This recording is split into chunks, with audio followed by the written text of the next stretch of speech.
Hey guys, welcome to the video. Now, if you are new to the channel, my name is Katie and I make videos about embedded systems.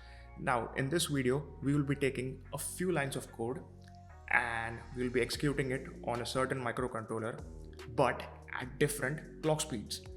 In that way, we will come to know how exactly different processing speeds actually affect the execution times of your code, and that can be in milliseconds, seconds, etc. So let's get started. So here's the plan. The idea here is to make a plot of your execution time of your code in milliseconds versus the processing speed in megahertz. Now here is a blank plot, and let's see as how the processing speed goes on increasing, the execution time goes on decreasing. So for that, we would be using the STM32F767ZI, and I have a Nucleo board for it. Now for an affordable setup, the only two things you would be needing is the STM32 Nucleo board and just a USB to UART TTL converter. Now, if you need super accurate times and if you just want to execute your code once, and it can be anything, let's say it can be just 10 lines of your algorithm which you have come up with to take some sensor values and process those sensor values, apply some sort of math functions to it, and then produce a result. So if you want super accurate results, you need a digital signal oscilloscope or a DSO. Well, we can also call that an affordable setup which has a DSO. Well, if you're rich. I can't even afford that. Alright, so here we have our STM32Cube IDE, and I have the STM32CubeMX configurator tool with the .ioc file open. On the right, I just have a floating COM port window, and I have COM5 connected to the USB to UART TTL converter. Now this is from the software MOBA Xterm, where you can just use UART to view whatever you want to print.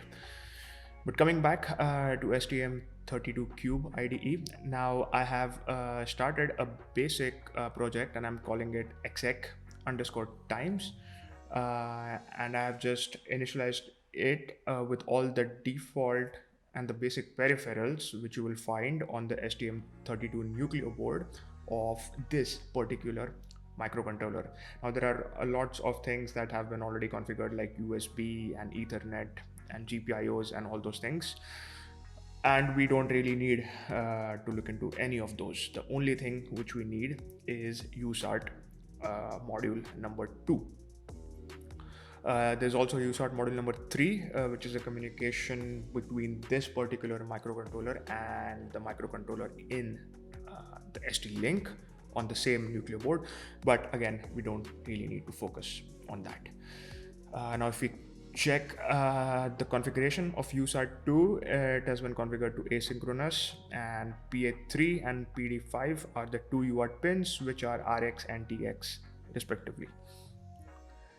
Next, if we check the parameter settings, then we are using 115200 bits per second as the baud rate, at which I have also initialized my COM port number 5 on this machine. Next up is the clock configurator tool. Now the first processing speed which we want to look at is 16 megahertz, and that is why I have directly selected 16 megahertz, which is the HSI-RC, the high-speed internal oscillator, which gives us a sys clock, which means a system processing clock of 16 megahertz, and this is the particular frequency at which your code would be executing. Now bear in mind, as this is a rather powerful microcontroller, we can go as high as 216 megahertz, but we will slowly get there. So let us generate the code. Alright, so here we have our main.c, and as you can see, I have actually included a few libraries. The first library is the UART_printf.h. With this library, I can actually use the printf function, and whatever I type inside the printf function, whatever I want to be printed gets directly routed to UART port number 2 or UART module number 2. Now that's a topic and discussion for some different video. Now coming back, let's quickly go through the main function. So we reset all the peripherals and initialize all the modules. We have system clock config, which configures the clock at 16 megahertz in this scenario. Next, we have GPU initialization, UART module 3 initialization, and UART module 2 initialization. This is the printf initialization function. After calling this function, I can use the printf, and whatever I type inside the printf function would be printed over UART. And then here we can write some code of which we want to measure the execution times. Now I have also actually taken the liberty to write a function, just a dummy function. Let's call it calc_func. It's of type void and it is not passing or receiving any parameters. So it is just a dummy function with some floating point declarations. Let's call it pi, and then there's some multiplication, there's some addition, there's some more addition, and there is also a square root function. Now to actually use the square root function, you need to include the math.h library. Coming back to the calc function, the same code is repeated once again over here, just to add a few more lines of processing code. Now coming back to the main after initializing, and then there is a while one. Now we don't want to measure our processing times in a continuous repeating loop of the while one. Let's just measure it once before this while one. So let us write the code to measure the execution time over here. But before we actually go ahead and do that, let us write some comments which are helpful pseudocode.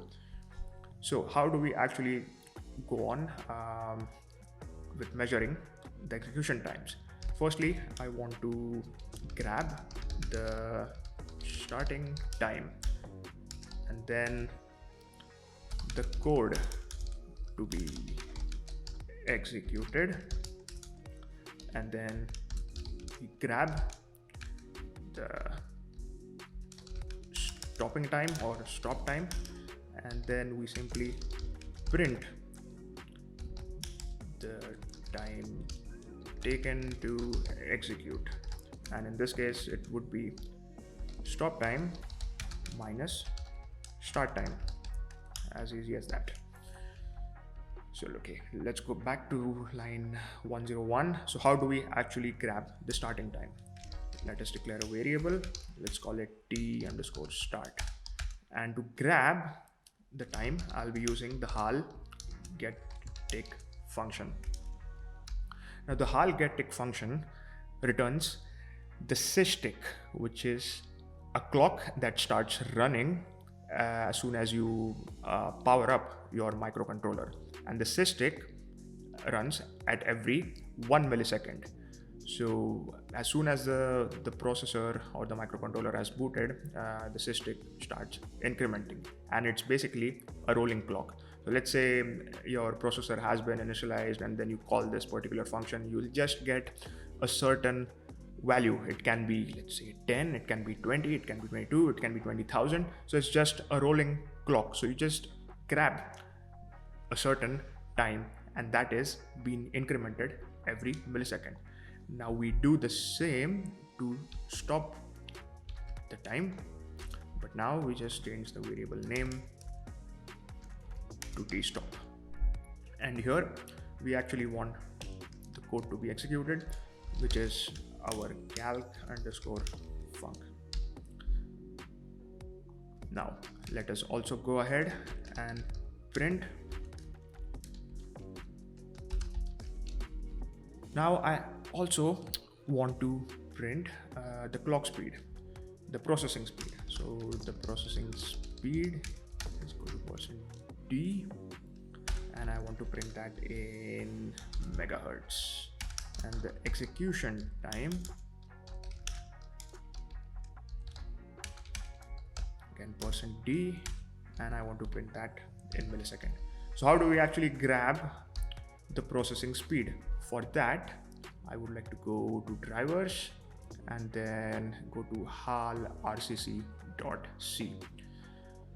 Now in this particular library, we can go ahead and select the HAL RCC get sys clock frequency. That returns an unsigned int of type 32 bits. And this particular function returns a frequency in hertz. So let us copy this function and let us simply paste it over here. Now since this returns the frequency in hertz and we have agreed to print it in megahertz, that means I will have to divide this thing by 1,000,000. Why? That is 1 followed by 6 zeros. And then I also want the total time taken, which is t stop minus t start. Think I'm forgetting something? Yes, the HAL RCC get sys clock frequency function returns an unsigned int 32, which means I need to change the conversion specifier to LD, and the same goes over here because t stop and t start have been also declared as unsigned int 32. So there we go. We would be running this code at 16 megahertz of processing speed because that is what has been configured. But I see a certain flaw in this plan. Let's say you are just running these 10 lines of code and the processor is super fast. What if the code is executed within a millisecond? Because the HAL get tick only increments every 1 millisecond. So the time actually needed to execute this code is less than a millisecond. That means t stop minus t start will return and print a 0. That means these timer functions are not actually precise enough or fine enough to actually grab the start and stop executing time of just 10 lines of code. And that is where you would actually need a digital signal oscilloscope. Because if you just precisely want to check how many processing cycles or how much time in microseconds or in nanoseconds you need, then you'll need an oscilloscope. And what you actually do on that oscilloscope is instead of grabbing the time, I'll just toggle a GPIO high over here and then calculate something and then toggle the same GPIO low. And then I can catch those toggles on my digital signal oscilloscope as in the form of triggers. And then I actually know the execution time. But I do understand not many of you would be having an oscilloscope at your disposal. So how do we actually solve this problem where we actually want to grab this very fine amount of time, which can be in nanoseconds or which can be in microseconds? Well, the solution is to repeatedly call this particular function a few thousand times or a few 100,000 times and then get the sum of all those execution times. So I would be calling using a for loop. Start from 0. Let's go up to 100,000 and I would increment the same value.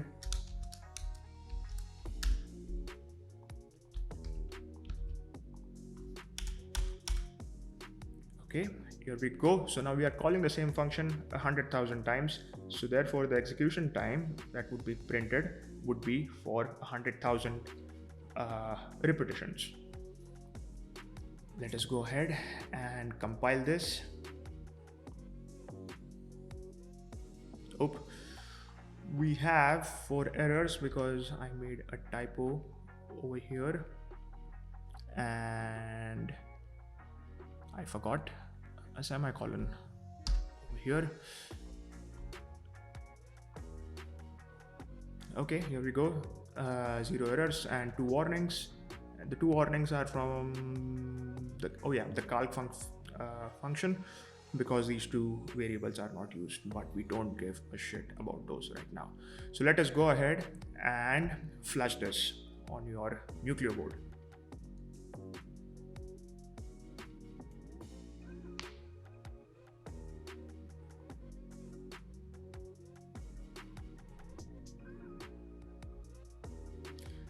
So here we go.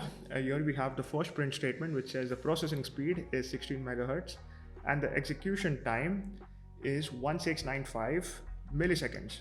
It took 0.01695 milliseconds to just execute the calc function once, which means it took 16.95 microseconds to execute this particular function only once. Now this is a rather cheap way to do it, but if you're writing this particular code on a microcontroller which goes on a rocket, then Elon Musk would be certainly not be happy with you. So, but this is a rather cheap and affordable way to just figure out how much time exactly your function is taking at a particular clock speed. Now we would be repeating the same procedure for different clock speeds. So let us go ahead and slowly change these clock speeds to the 6 speeds we agreed upon at the start of this video.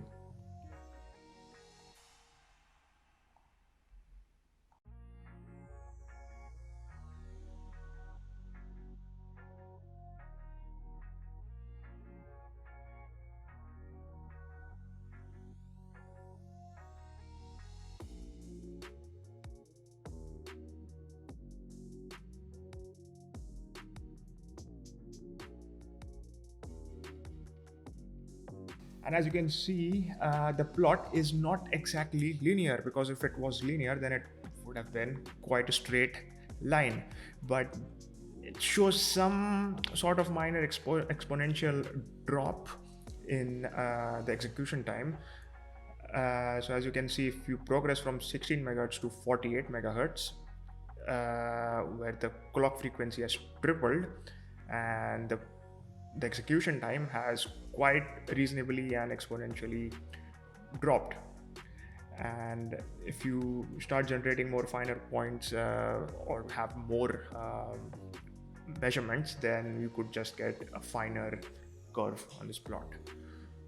But the question being, why do we not get a linear line, and why is this exactly, well, more or less exponential?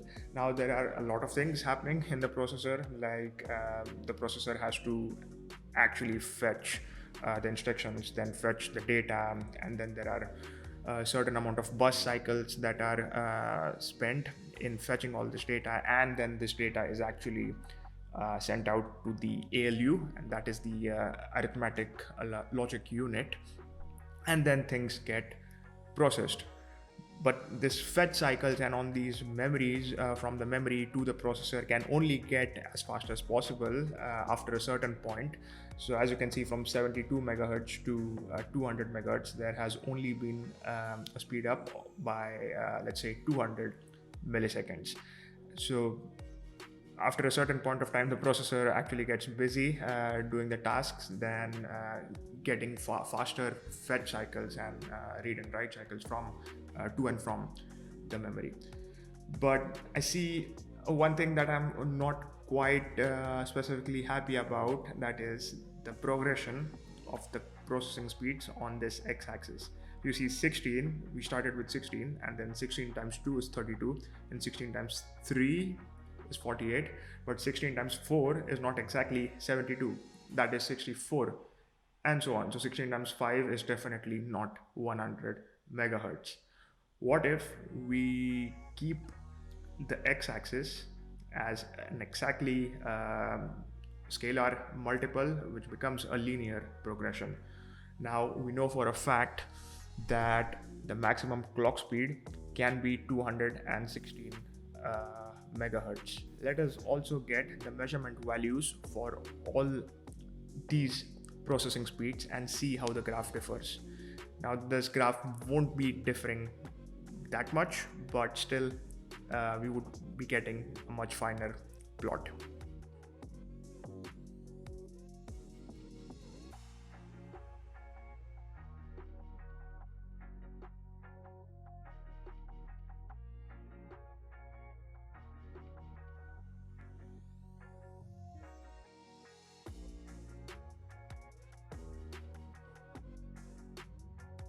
All right, so here we go. Here we have the final plot where we have all these clock frequencies, and now they are evenly and or equally placed. So we have 24 times 2, 3, 4, 5, 6, 7, 8, and 9. Now again, like I said previously, we have quite a finer plot now, which is clearly visible that it's an exponential drop in the processing speed. Now let's talk about the first three points over here. Now the difference in frequency from 72 megahertz, 24 megahertz is 48 megahertz, but the drop or the speed up in the execution time, that is quite high.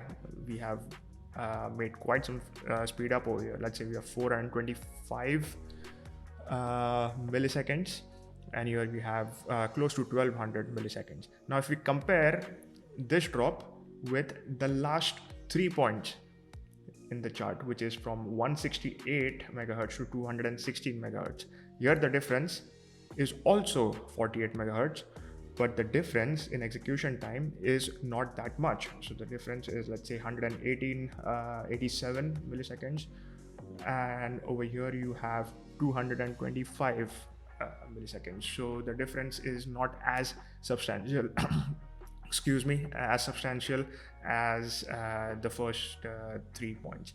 Now why is this exactly the case? Again, processing speed over here is not clearly the answer, not the answer, but again, the processor has a lot of things like pipeline, and like another example must be cache. So even if you are increasing the processing frequency or the processing speed to such extent, the other peripherals like pipelines and the cache can only handle so much of data. For example, the fetch cycles and the load store instructions and all that. So it is clearly evident from the last 4 to 5 points, that if you just keep on increasing the clock frequency, definitely your processor will consume more power, but you won't get that much of a speed up after a certain point. Alright, so at 72 megahertz, the STM32F767 took 425 milliseconds. But let's say, just out of curiosity and just for the fun, what if we run the same code on some different microcontroller at the same processing speed? So let's say we run it on F303RE at 72 megahertz. What would be the processing time then?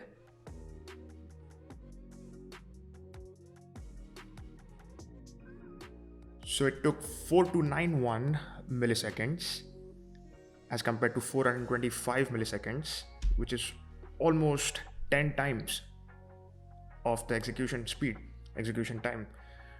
Now, why is that? We are running it at the same clock speed, we are running it at the same processing power. Well, the answer lies between the processor architecture. The F303 is using ARM Cortex M4, and on the other hand, the F767 has a very advanced ARM Cortex M7. And if you can observe, then we see that the ARM Cortex M7 has an instruction cache and data cache as well. Moreover, this is the pipeline for the F303, which is rather simple as compared to the Cortex M7 pipeline, which has 2 dedicated execute and write and store stages for the main ALU and also for the second ALU. It also has a dedicated floating point pipeline. And if we compare the Cortex M4 to M7, the DMIPS value is also high, and we have 64 kilobytes of cache of both instruction and data cache. So these are several reasons why the Cortex M7 does way better as compared to the Cortex M4, even if the processing speed is the same. And that is about it for this video. If you like this video and if you learned something, then make sure to leave a big thumbs up. And as always, see you in the next one.